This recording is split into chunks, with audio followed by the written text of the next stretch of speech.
How's it going, everybody? I am ZBilbs, and I am back here today with another Metal Albums Ranked. Now today I've got a very big one. This has been requested for quite some time now, and for good reason, because today I'm going to be ranking all 20 Black Sabbath albums from worst to best.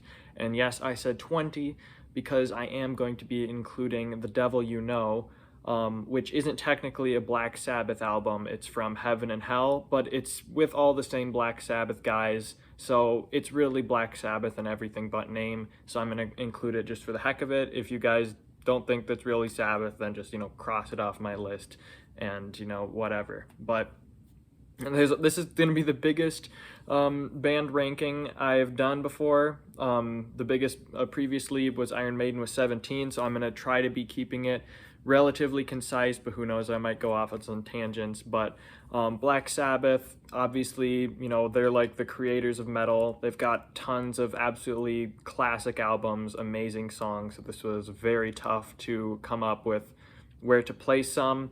But once again, this isn't the correct list. This is just, my list, my personal preferences. But yeah, without further ado, let's get into the list, starting off at number 20. Now, Black Sabbath, I'd say they actually got a solid handful of bad albums, but there's only one album that I think is just absolutely, like, no redemption, just abysmal. This honestly is probably the worst album, a metal album I've ever listened to as of this point, and that is Born Again. Now, I've seen there's a number of people online who kind of like this album. I've seen generally it's near the bottom, but I've seen there is somewhat of a cult following for this. Maybe it's just that the artwork is so weird, so people are into it, but there was not a single song on this album that I enjoyed in the slightest. I know that Ian Gillan, the big singer behind Deep Purple, he did the vocals for this album. I haven't listened to too much of Deep Purple besides Smoke on the Water, but I'm confident in saying that his vocals do not work in the slightest with Black Sabbath. I mean, I love a good, screaming, a good, I've been listening to Judas Priest, and Rob Halford is the master of that, but literally, 60% of this album is just, going with the deeper, chunkier, Black Sabbath riffs, and it's just terrible. It's painful to listen to. The songwriting is weak. The instrumentals are weak. And probably the worst thing, I don't know where they recorded this or when they recorded this, but the sound quality is terrible. It's even on max volume, it's still quiet. It just the sound is so just icky and not smooth. It sounds like it was recorded in somebody's old garage. There's just, for me, there's no possible redeeming qualities for this album. Let me know if you are a fan or somewhat of a fan of this album. Comment below which songs you like, or why you like it, because this album is frankly just terrible. Now the albums above this, there's a wide gap between 20 and 19, but there is a good handful of other bad albums. This album is just so bad that it made the other bad albums not seem quite as bad. But speaking of bad albums, let's get on to number 19, which I have Forbidden.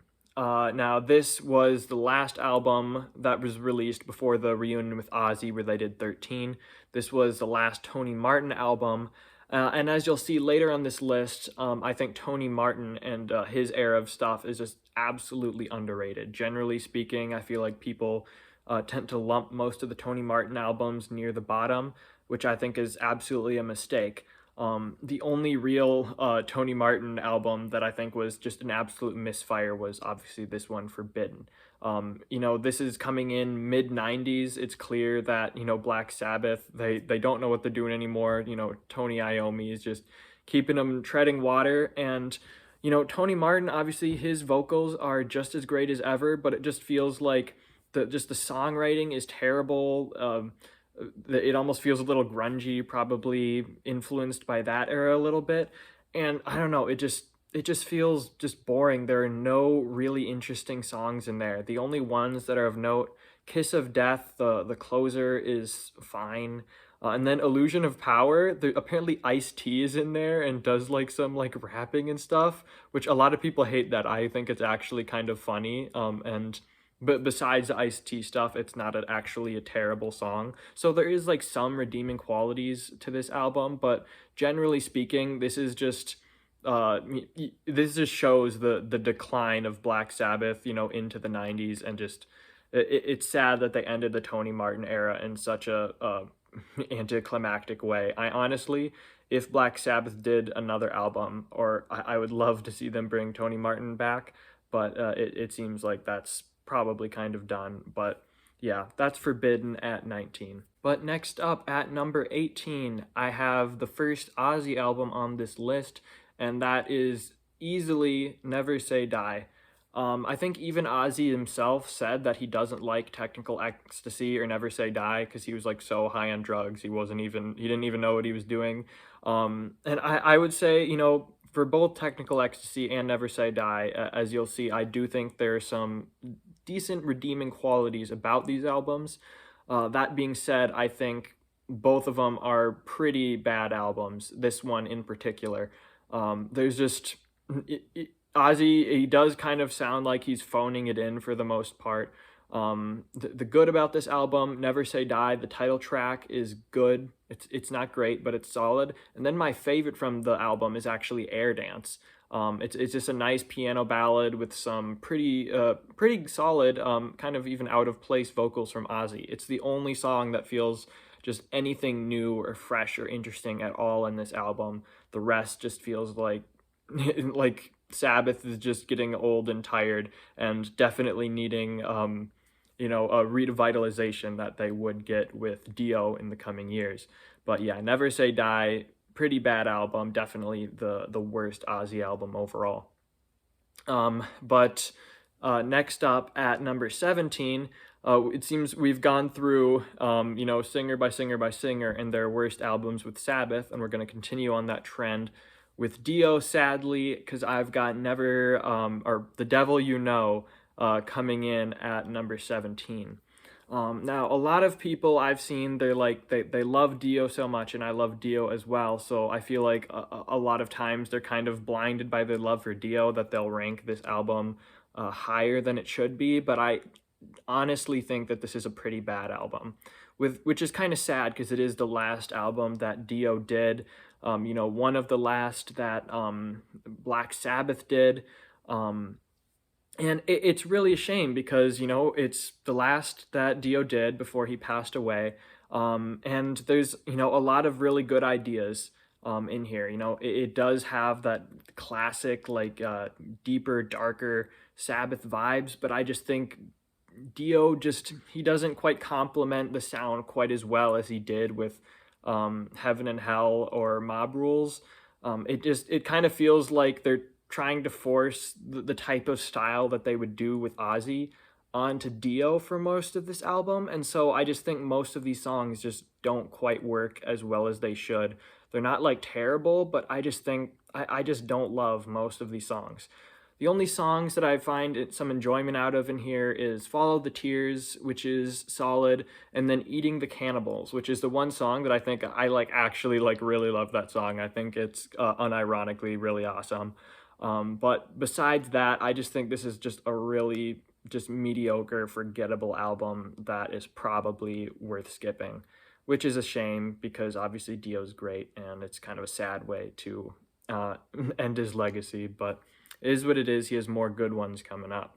All right, we're through with what I would consider to be the bad tier of Black Sabbath albums. Now we're into like the very much just the mediocre tier, the albums where there's a handful of solid songs, and there's definitely some solid redeeming qualities, but generally speaking, it's just still not great albums.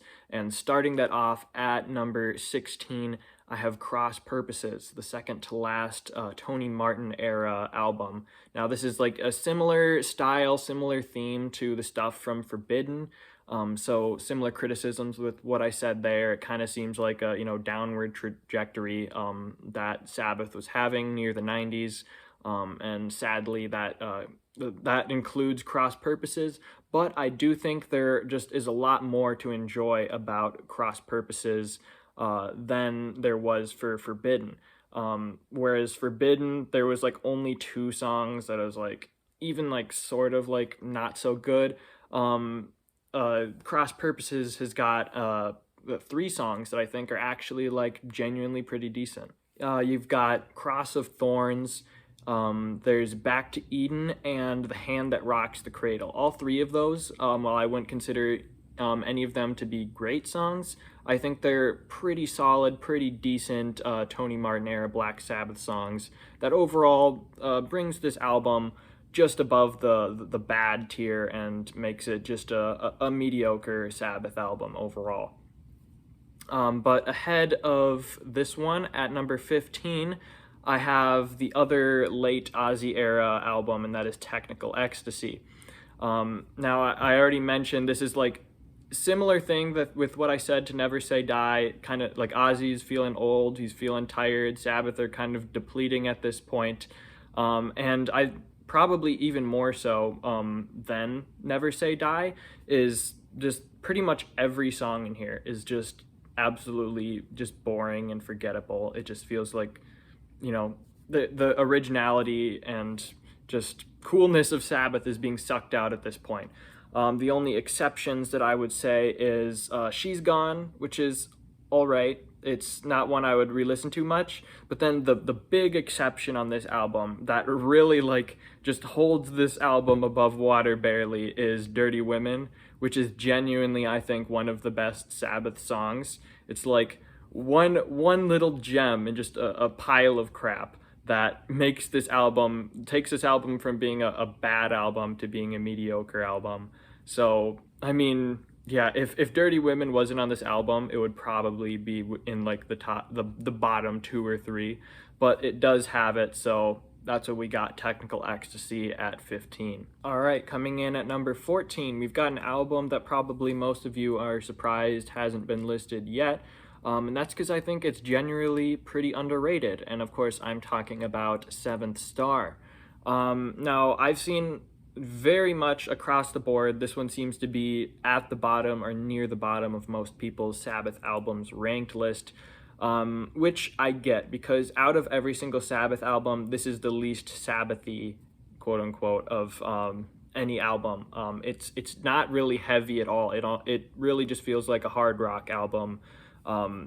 Like from everything from Tony Iommi's guitar playing is much softer, and then you've got Glenn Hughes on the vocals, who is also, he did stuff with Deep Purple. He's pretty good rock singer, but he's very much a rock singer. Like the vocals are much like, lighter and less weighty and deep and heavy than other singers have done for Sabbath. That being said, I think that Glenn Hughes is actually a really great vocalist, and I think that his vocals are actually really solid on this album. I also think Tony Iommi, he's able to show off some just really awesome riffs, some really awesome solos, just is really great on this album overall. So that being said, why do most people place it so low? And as I said, it's not Sabbathy in the slightest. For some people, that's enough to put it low. For me, there's got to be just more than feeling out of place for a band to place it low, which is why I'm not placing it near the bottom.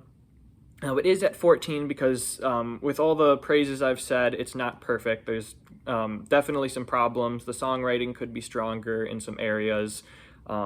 There's nothing particularly exciting. There's not one song or couple songs that really stand out. It's just kind of like okay across the board. Some good songs. You've got In for the Kill, No Stranger to Love. You've got Turn to Stone. Those are decent songs. I'd say the best song on the album is the title track, Seventh Star. The rest aren't so good, but overall, I would say it's still like a decent album. Not anything special, not anything great, but it's all right. Better than I think most people say, but that is Seventh Star at 14. Moving on to number 13, we're gonna get into a couple of controversial placings here. Because at 13, I've got Sabotage. Now this one, it's kind of, I've seen it be like mid, I've seen it be high. I think Quest for Metal has this as his favorite, and I think that's absolutely bonkers. I don't, like, it's not a bad album. There's just, this is not the best Sabbath, even like a really good Sabbath album in the slightest. There's definitely stuff to like here, but generally speaking, I think I like this album a lot less than most people say. Generally speaking, when people say, oh, this album is so great, the songs that they point to is Hole in the Sky, Megalomania, and Symptom of the Universe. None of those three I really much care for. I appreciate there's definitely some interesting stuff in there. I just don't really find any enjoyment out of them. Why I do have this album higher is some other ones I kind of like, including The Writ, which is okay, Am I Going Insane, and a decent instrumental in Super Czar. Other than that, I don't know. I just, once Ozzy starts getting like way more like up in his head voice, and he's like, like, I don't like that stuff nearly as much as like the deeper, darker, chuggier stuff that he has in his first 4 albums, or even 5-ish. Once you get into Sabbath, Bloody Sabbath, it starts getting a little bit more iffy. But that one I just think is done way better. I think this album is really just Sabbath, Bloody Sabbath, but just way less interesting, just way more mediocre. But yeah, that's Sabotage at 13. Moving on to number 12, probably even more of a controversial pick, but I've got Volume 4. Now, a lot of people really love this album, and I guess I can see why. I say that for a lot, that I can see why, but yeah. Songs that people love from this album, you know, you've got Snowblind, you've got Supernaut. I don't like either of those songs. The songs that I really like from this one in particular, most people really hate, is Changes. I think that's a pretty nice song. I know why people don't like it. It's just kind of out of place from most Sabbath stuff. You've got a decent instrumental in, I think, Laguna Sunrise or something like that. And then my favorite from this album is definitely Under the Sun / Everyday Comes and Goes. I think that's genuinely a pretty great song. Besides that, I just think this is just kind of a middling album. I think it's just kind of hit or miss when the songs go. It's still, you know, Ozzy and Sabbath in their prime. I just don't find as much enjoyment out of this one as most people do. So that is Volume 4. All right, next up at number 11, I would say this is probably the last when it comes to the sort of mediocre albums. After this, I think everything ranges from good to great. But at 11, I've got The Eternal Idol. This is the third ranked out of the Tony Martin stuff, and this is the first one that Tony Martin did.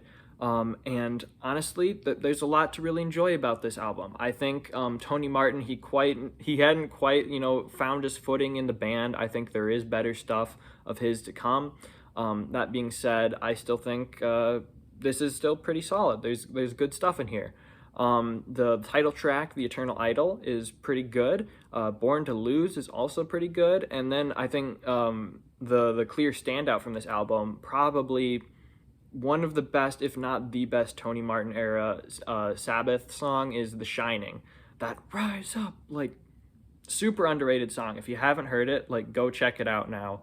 It's on Spotify. The rest of the album, it's just nothing particularly good, just like the rest of these albums that are just kind of mediocre, where there's good stuff, but then there's just a lot of forgettable stuff. But overall, you know, decent album, just not quite as good as other Sabbath stuff, even other Tony Martin Sabbath stuff. But next, coming in at number 10 and up, everything I think is good to great, and I think this next album is definitely good, and that is Dehumanizer. This is one that is generally listed pretty low. I think if I would have ranked this right after I listened to this, I would rank it lower, just because, you know, it's Dio, But, after listening to, Heaven and Hell and Mob Rules, my initial thought was like, this is not as good as Heaven and Hell and Mob Rules. This is not a good album. Once I got past that, initial like recency bias of hearing the other ones right before, I was like, you know what? But there's actually a lot to really enjoy about this album. There's a lot of like genuinely good songs, even though I think they're going for a style that doesn't quite fit with Dio, just like I said with The Devil You Know. I still think there's just a lot of really good stuff that work in spite of Dio not quite fitting. You've got which is weird song name, but a really good song. After All has got some absolutely excellent vocals by Dio. TV Crimes, it's really weird and kind of corny, but I think it's really good. And then my favorite from the album is definitely Master of Insanity. I haven't heard much talk about that song, but I actually really like it. There's obviously a decent amount of pretty mediocre, some pretty lame songs in there, but there's definitely some stuff to enjoy. So if you are a fan of Dio and you haven't heard this album, I'd say definitely go check it out. It's a pretty solid Dio and Sabbath entry. Next up at number 9, and speaking of Dio, I have got Mob Rules. I think most people wouldn't consider this blasphemy for this one to be listed so low and for it to be so close to Dehumanizer, but honestly, once I really started thinking about it, Mob Rules and Dehumanizer aren't that far off on how much I like them. I'd say there's a similar amount of songs that I like from both albums. I would say probably the quality is definitely just a little bit better. Dio and Sabbath are just in their prime more when it comes to Mob Rules, which definitely makes a difference. But the songs that I enjoy from this album, obviously you got the title track, The Mob Rules, is an absolute classic. The Sign of the Southern Cross is another classic. I don't love that song as much as I think most people do. I think there's other ones on this album that I think are genuinely better, like Country Girl, which isn't a country song, but it's just a fun, funky Sabbath song that I think really freaking works. And probably my favorite from this album, I think a generally overlooked song would be Falling Off the Edge of the World. If you haven't heard that song, it's great. Definitely worth checking out. But yeah, that's Mob Rules. Obviously, it's a great album. There's definitely just other Black Sabbath albums I like more, including this next one at number 8. I have got Headless Cross, another Tony Martin era album. Now, this is where I think Tony Martin is really just coming into his own. This one and Tear right after, I think it's just Tony Martin just at his absolute best. I think both of these are probably some of the most overlooked Sabbath or even just albums in general. I think these are genuinely awesome albums. They would be higher, but there's just so many other great Sabbath albums that it's hard to put them much higher. And honestly, I think it's just such a travesty that these ones weren't on Spotify.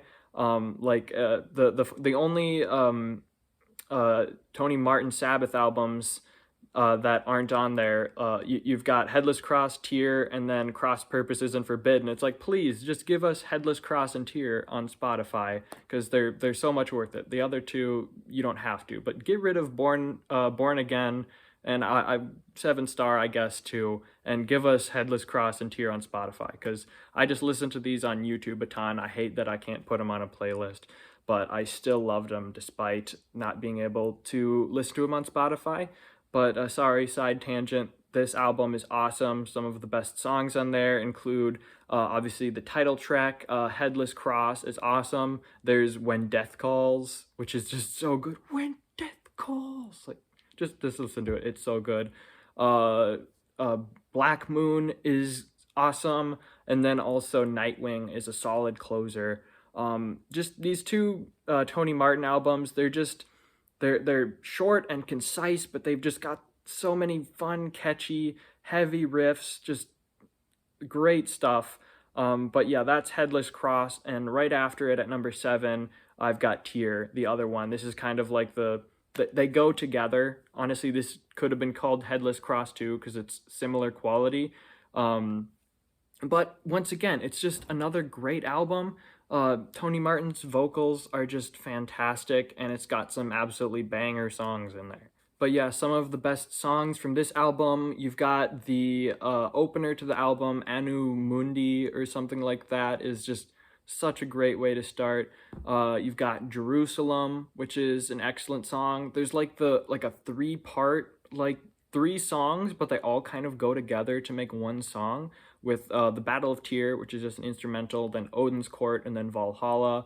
Like all three are really awesome and go so well together. And then probably my favorite on the album, which is the closer, Heaven and Black.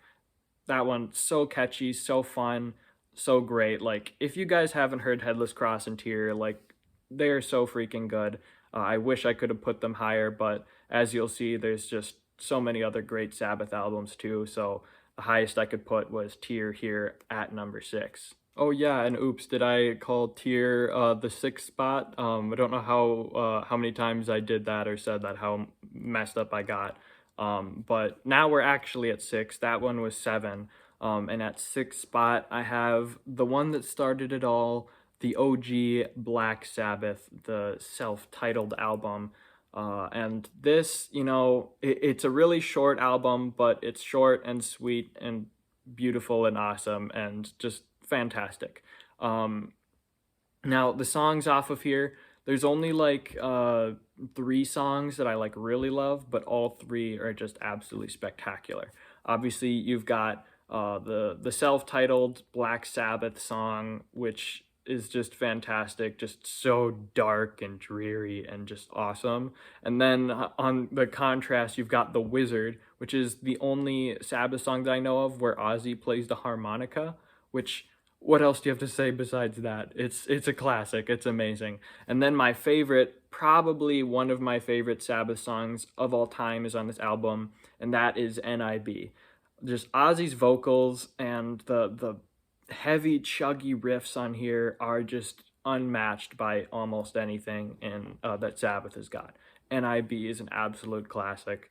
Wish it was celebrated more, but it's still fantastic. But that is Black Sabbath at 6. At number 5, once again, probably an unpopular pick, but I've got 13, their latest album, potentially their last album, but I've still got some hope that maybe they'll come out with another one, who knows. But 13, I think this is actually a really good album. I know a lot of people put it like mid to low. They're like, oh, Sabbath is old, like they're just not sounding as good anymore. And I disagree. I think there's a handful of like genuinely really great songs in there. You've got Pariah, which is pretty good. There's Dear Father, which is excellent. One that I think most people don't say is like very good or talk about much, but I genuinely think is like a really nice, like mellow, subdued Sabbath song is Zeitgeist. I think there's actually some like really, really solid like mellow melodic Sabbath songs that people don't talk about much. I'll talk about a few other ones that are coming up in a bit, but Zeitgeist, check it out. I actually think it's a pretty fun song. Loner is really good, and then the clear standout from this album is God is Dead, ? Which is an absolute gem of a song. There's some other good stuff in there, but I just think this is just Sabbath, a complete return to form that is just really great across the board. So yeah, that's what I've got. 13 coming in at number 5. All right, but now we're in the top 4, and this is where it gets really tricky. All 4 of these albums are absolute masterpieces, in my opinion. But yeah, without further ado, at number 4, I've got Sabbath Bloody Sabbath. This is absolutely fantastic album. Once again, I keep harping on Quest for Metal so much, probably because I watch his stuff more than other metal content creators, but he put Sabbath Bloody Sabbath as like his second or third least favorite Sabbath album. I don't understand. It boggles my mind how you could put this album so low, because it is fantastic. And then have freaking Sabotage number 1, because this is, in my opinion, this is just Sabotage but done way better. Just way better riffs, way better guitar, better vocals from Ozzy, just better pretty much everything. There's some good stuff from Sabotage too, but I digress. This song, like, you've got A National Acrobat, just some of the best just guitar work and just melodies that in just Sabbath in general. Looking for Today, just a really great overlooked Sabbath song. Spiral Architect is also just really interesting and different and awesome. And then obviously the one that most people know from this album, the title track, Sabbath Bloody Sabbath, is also one of my favorite Sabbath songs overall. It's fantastic. But yeah, Sabbath Bloody Sabbath, such a good album, outdone just a bit by some of these other ones, such as my number 3 pick, and it is Paranoid. Now, what is there to say about Paranoid? Everybody knows it, everybody loves it. Some people like to list it low because they say it's overplayed, and you know what? Yes, it's overplayed, but it's still good in spite of it being overplayed. I mean, just list off the songs. You've got Iron Man, you've got War Pigs, you've got obviously the title track Paranoid, like right there. That's just the trifecta of perfection, even though all 3 are overplayed. But then you've got like some other great ones too. In particular, Electric Funeral. This is like a serious cult classic Sabbath song that most people really overlook when they're thinking about Paranoid. But it's honestly, I think, just as good as those other 3 that I've listed. And overall, just Paranoid is Paranoid. It really got Sabbath on the charts, and it's a fantastic album. But ahead of Paranoid, just a bit, I've got Master of Reality. Now this, for me, it's Paranoid. It's got songs that are just as good as Paranoid, and it's got even more of them, and it gets the edge just by a bit. Now, a lot of people's favorite from this album is Sweet Leaf. I honestly don't love Sweet Leaf that much. I think it's a good song. I just think it's a little overrated. I don't think it's as good as most people say. Besides Sweet Leaf, there's plenty of other great ones. You've got After Forever, which is fantastic. There's Children of the Grave, which is fantastic. Into the Void, which is awesome. And then, honestly, one of my favorite Sabbath songs, genuinely, that most people don't think about, Solitude. Like, probably the best, like, just mellow, like, quiet, but just beautiful Sabbath or just metal songs in general. Like, I genuinely was, like, shocked that this was Ozzy singing. Listen to it. Like, you will not think it's Ozzy singing, but supposedly it is. It is absolutely excellent, and that makes the best Ozzy album, in my opinion. And this was my favorite Sabbath album until I listened to this next one, which was a clear slam dunk for my favorite, and that is, of course, Heaven and Hell, coming in at number 1. Now, this is just a spectacular album. Like, just metal album in general, this is just one of the best ever. Like, honestly, you just, you list off the songs. Heaven and Hell, maybe Dio's just best song, just outright, just off the bat. Like, it's freaking Heaven and Hell, like the album and the song. Like, holy cow. But of course, that's not all. You've got other gems like Neon Nights, which is probably my second favorite off the album, Lady Evil, Children of the Sea, some other great lesser known ones like Wishing Well, which is genuinely great, and also Die Young, which is also fantastic. Like, all of those songs are just absolutely freaking classic, fantastic Sabbath songs, Dio songs, you name it. And that makes Heaven and Hell just a clear winner for me. As much as I love the other Sabbath stuff, just Heaven and Hell is freaking Heaven and Hell, and it is fantastic. But yeah, that'll do it for all 20 Black Sabbath albums ranked. So let me know what you thought of this ranking. Comment below how you would rank the 20 Sabbath albums, or just however many you've seen, because that's a lot of freaking albums to listen to, trust me. And let me know, what metal bands would you like me to see their albums ranked in the future? What other videos would you like to see coming up in the future? But yeah, that's all I got for you. I'll see you later.